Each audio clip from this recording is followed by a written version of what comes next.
तर म्हटलं चला आता आपण पण आपलं भविष्य बघूया म्हणून डायरीमध्ये एंट्री केली. बघा वेगवेगळ्या वेळेला वेगवेगळे चार्जेस असू शकतात, पण मी 60 रुपये भरले आणि काय काय गोष्टी लागतात भविष्य पाहायला त्या घेतल्या जितू सरांकडनं.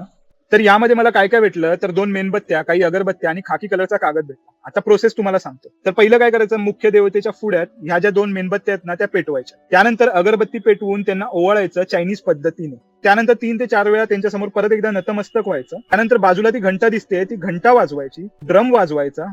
म्हणजे जेणेकरून ह्या सर्व देवता आहेत त्यांना जागरूक करायचं की मी आता माझं भविष्य बघतोय तर त्यामध्ये मला साथ द्या. आता बघा हा डब्बा ह्यामध्ये काही काळे आहेत आणि त्यावर काही नंबर लिहिलेले आहेत.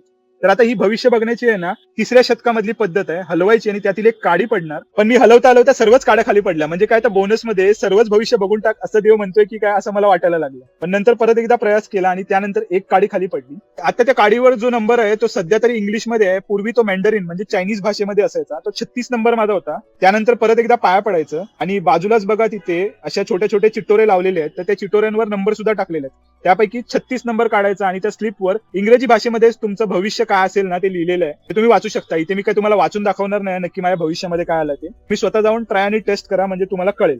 पण अजून प्रोसेस पूर्ण झालेली नाहीये. मी तुम्हाला सांगितलं ना खाकी कागद मगाशी मिळालेला, तो खाकी कागद तिथे मुख्य देवतेसमोर जाळायचा आणि ह्या डब्यामध्ये टाकायचा. जेणेकरून कुठली वाईट गोष्ट तुमच्या सायावर असेल तर ती निघून जाते.